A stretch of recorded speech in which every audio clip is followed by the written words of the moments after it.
bienvenue pour cette nouvelle guidance de juillet et août 2023 par signe astrologique. Alors nous allons voir sans plus tarder le prochain signe, c'est le signe de la Balance. Bonjour les Balances. Alors ce tirage va parler aux signes ascendant, solaire, lunaire et Vénus en Balance.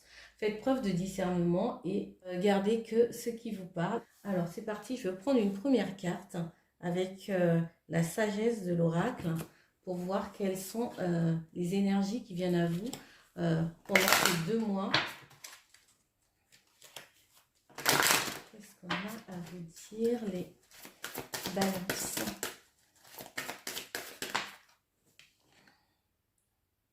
On parle de heureux hasard.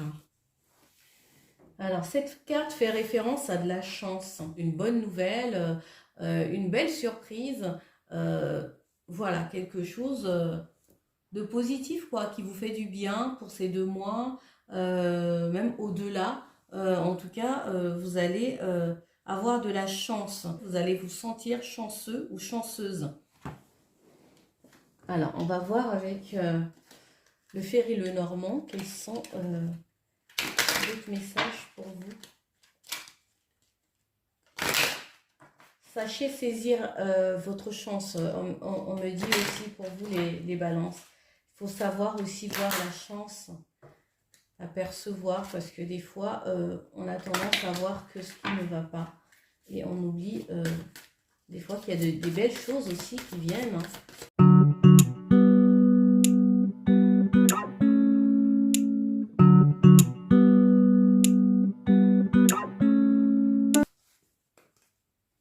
En dos de deck, nous avons la faux. Il y a une récolte. Peut-être vous avez semé et vous récoltez. Au son du tirage, qu'est-ce qu'on nous dit? On me parle de la tour. On a la tour, je vois toutes les cartes. Le bouquet, le jardin, la croix,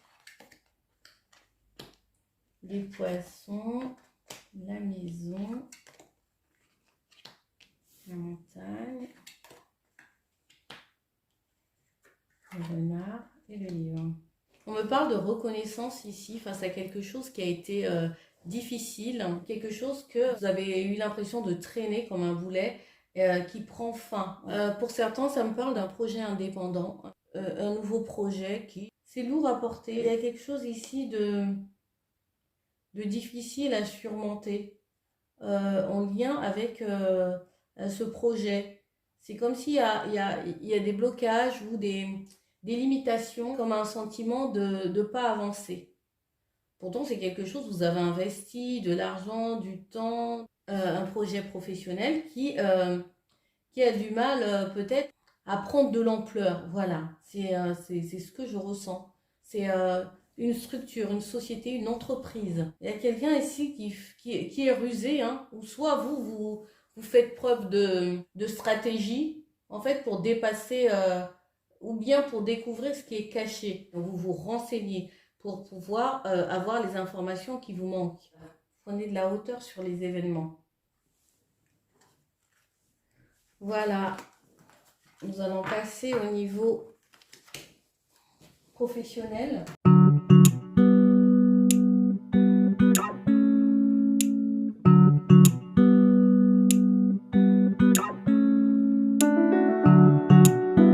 En dos de deck, nous avons la reine d'épée.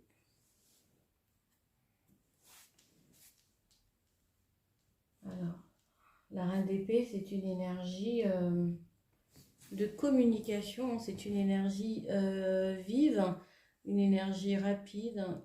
C'est aussi, ça fait penser aussi au voyage et à la communication claire, lucide, quelqu'un qui sait prendre des décisions. C'est quelqu'un de stable et de fiable. Alors, quelle est votre énergie? Votre énergie, oula, la 7 de bâton. Alors, vous avez l'impression de vous battre, vous êtes voilà, dans une énergie de conflit, peut-être de colère envers des personnes, envers quelqu'un, ou bien d'avoir l'impression peut-être que on vous empêche d'avancer, d'aller dans cette énergie de lutte et de vouloir vous défendre, vous justifier au niveau professionnel. Alors, quel est le défi? Le défi, c'est d'incarner la reine de Pentacle. Le défi, c'est en rapport avec votre abondance. Je pense que ces combats, c'est en rapport avec ce qui est matériel, le côté à faire fructifier vos finances, l'argent, vos biens. C'est en rapport avec l'argent, la matérialité. Alors, qu'est-ce qui vient à vous? On vous demande de compter sur votre chance, votre bonne étoile en fait. Vous avez toujours cette belle étoile qui vous guide. À votre bonne étoile, votre protecteur, vous êtes guidé, vous n'êtes pas seul. Parce que là, vous avez la chance, donc ça va être positif. Alors, la réponse. La 3 de denier. La réponse, la 3 de denier, c'est de faire aussi avec les autres, d'intégrer les autres dans ce que... dans la créativité, dans le faire ensemble, de prendre en compte aussi des conseils et pour pouvoir avancer. Peut-être que vous allez solliciter peut-être des personnes de votre entourage ou des personnes que vous aimez, des personnes en qui vous avez confiance dans un projet ou dans l'élaboration d'un projet ou au niveau professionnel, au niveau de votre travail aussi. Peut-être que vous êtes proche aussi de vos collègues qui vous soutiennent au niveau du travail. Alors, en synthèse, on a la lune. Peut-être que pour certains, vous avez tendance à avoir peut-être des signes, des messages la nuit ou dans vos rêves, d'écouter votre intuition, d'écouter votre vérité et de vous faire confiance. Voilà les amis, on va passer au niveau amoureux et relationnel.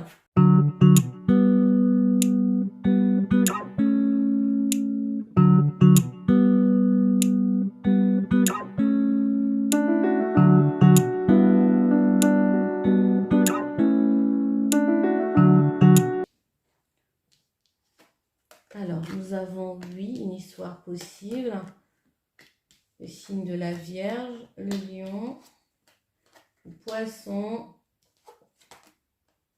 timidité. Alors, ici, alors peut-être que j'ai affaire peut-être à une personne ou à des personnes qui ont des envies, qui ont envie de se lancer dans une nouvelle aventure, mais qui sont timides, qui n'osent pas. Et on vous demande peut-être d'être un peu plus entreprenant, de faire le premier pas.